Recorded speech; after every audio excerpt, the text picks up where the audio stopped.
Hello, this is Angela with Permaculture. I am going to make a real quick video here that I was not intending on making because I shared a tweet last night and did that wonderful thing on the internet where you share something and then immediately go to bed. I had a real bad migraine and I was like, I'm going to go lay down.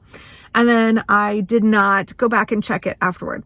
So this creator that I really love and value her work, Linda Black Elk, had shared a tweet and I read it and I had like a really strong reaction to it. Like, there are some good tidbits in here, but I feel like this tweet needs clarifying. And so when I went to hit share on it, I typed out what I wanted to say to like expand upon the thoughts in this tweet, right? Because tweets are limited characters. There is only so much you can say, and sometimes succinctness does not equal clarity, right?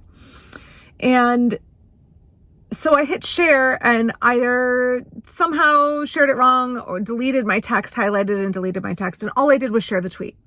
But because I didn't really realize that because I got offline and went and laid down, I didn't see until I was done with my poultry chores this morning and I opened up my laptop and I saw that like a bunch of people had replied and were like, Angela, like, what?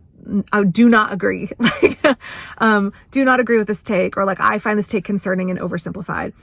So I thought, like, let's talk about it. I could make a long clarification of like, here's my initial thoughts. And then here are additional thoughts that I have after reading people's comments. But the easiest way for me to express all of that with the greatest amount of clarity is in a video. So let's talk about it for a minute. So basically this tweet was saying, I'll cut and paste it in here, but basically the tweet was like, a reminder that if you are lacking basic life skills, that's a sign of abuse or neglect because someone was supposed to have taught you these things. And it's not a moral failing on your part, right? And when I went to originally reshare this, I was like, this is a great concept to really think about, but it needs a little bit of tweaking, right? Like, if you lack basic life skills, that can be a sign of abuse or neglect, right? Not that it is obligatorily a sign that you are abused and neglected if you don't know how to do things. And the reason that I felt it was really worth sharing this idea is because I see so much online, especially in kind of like prepper groups or groups with a certain demographic of folks that are either older or have a skill set that a lot of people lack, is this general lack of empathy and understanding for when people don't know how to cook, they don't know how to do repairs, they don't know how to be homeowners, they don't know how to change the oil in their car or whatever. This kind of derision that is expressed when people are ignorant, right? And the seeing it as a moral failing, seeing it as ineptitude when people lack basic skills.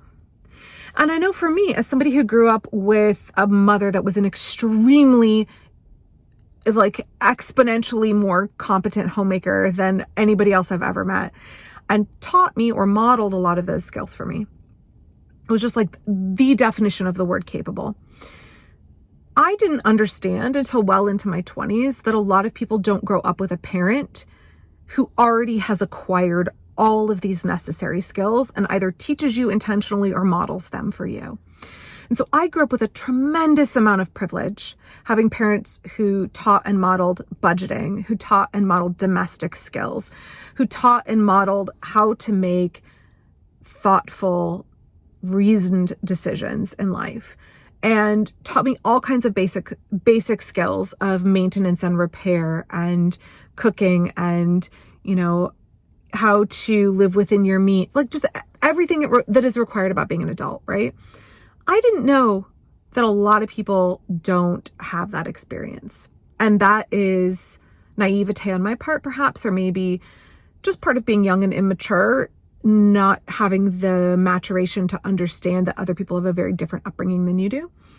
And as I got older, I realized how many of my friends basically couldn't cook at all. I mean, very basic dishes, couldn't cook, did not know how to have a budget and live within their means, did not know how compound interest and credit cards work, didn't know how to change the oil in their car or change the tire on their bike. And what I have seen from other folks online who also had the benefit of a childhood that taught them these life skills is not so much confusion, but kind of like moral superiority, right? Kind of judgment, and assuming that someone who doesn't have those skills is incompetent, insufficient as a human being in some way, that they have failed because they didn't learn it. Like that there's this hierarchy, and that like you're better if you acquire these skills in childhood.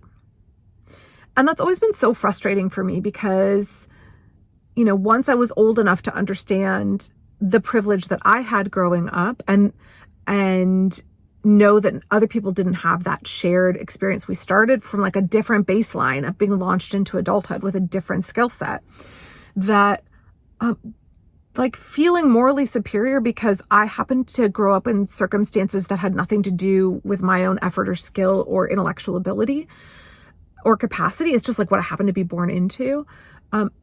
So I really loved this tweet because it was like, hey, remember that like these skills that you learned and took for granted, maybe somebody else didn't learn them because they grew up in an abusive and neglectful household, and the basic things they should have been taught, they were not taught. So my initial post was like, yes, this is a great idea. We should consider that this is a possibility when we see somebody who is lacking in skills, that people care, that having empathy and understanding and building sustainable communities means we don't all start from the same foundation. And some of us didn't get what we needed and deserved as kids, right?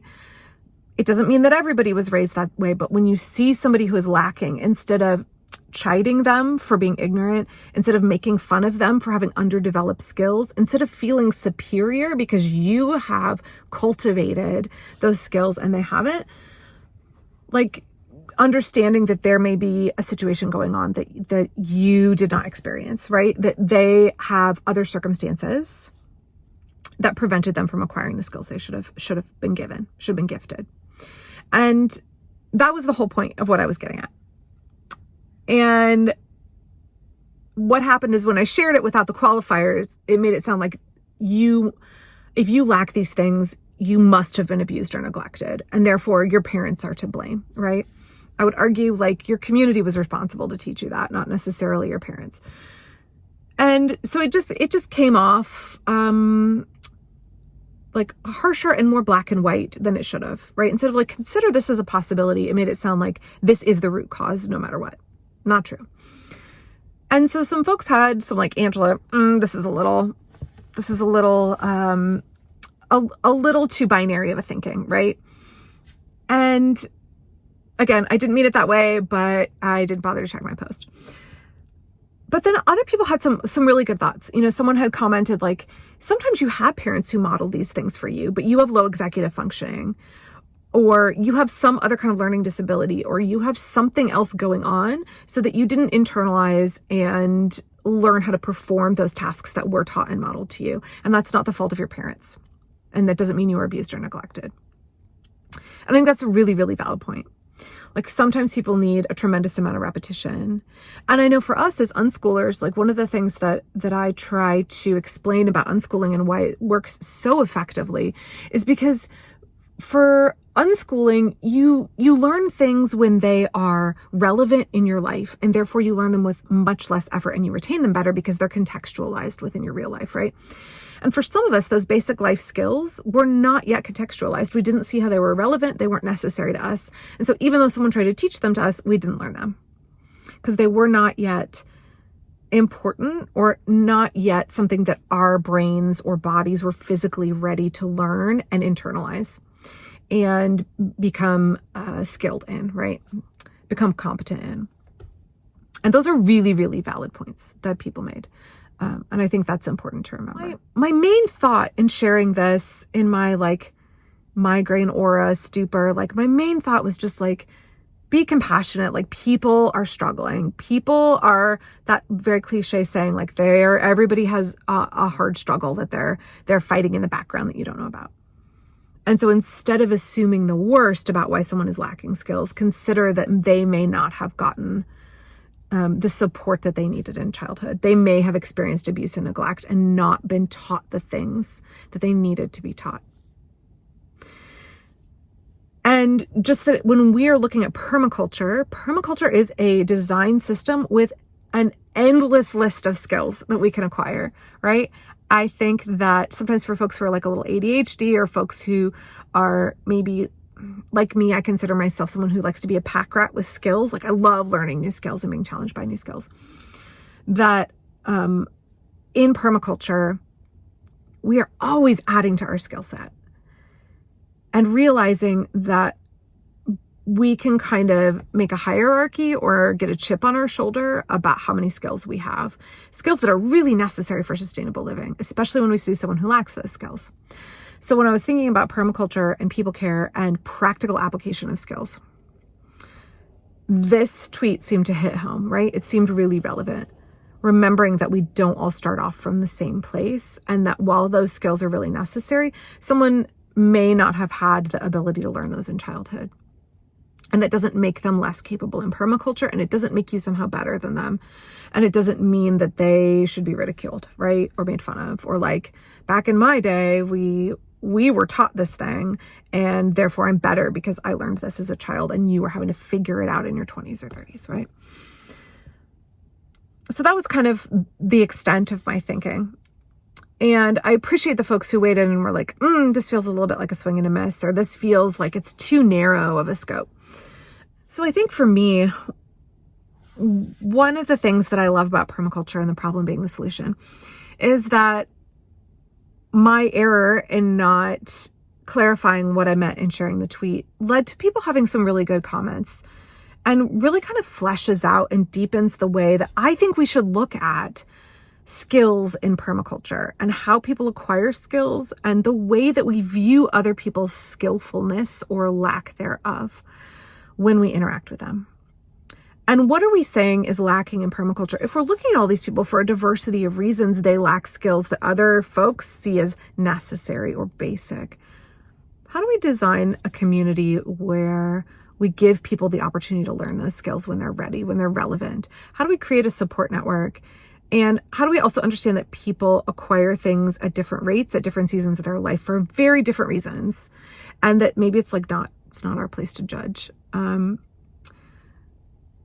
So yeah, thanks for letting me make this impromptu video. Thanks for folks who I really value online, who are not afraid to disagree with me, because I think that's super important to have thoughtful conversations where we don't have to always see eye to eye, or we give people room to be imperfect and human. We give people room to have a fully formed post that they make where the idea behind it is not necessarily fully formed, right? Where it's sort of a rough draft of an idea, and that can spurn conversation instead of division. I appreciate that a lot. So thanks for letting me make this real off the cuff quick reply. I think it was important to take a few minutes to do that.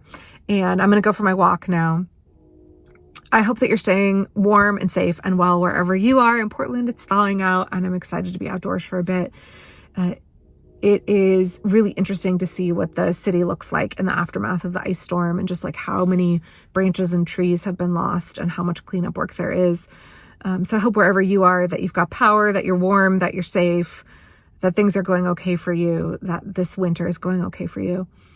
And I will be back next time with a regular video instead of I need to talk about something quickly in my car that I wasn't planning on, because that's kind of how permaculture is sometimes. I think that's how life is, right? If we can take everything as an opportunity for thinking and processing and ruminating, and here's an opportunity to grow and learn and maybe be more conscientious. So enough with that rambling. I'll be back next time. Thanks.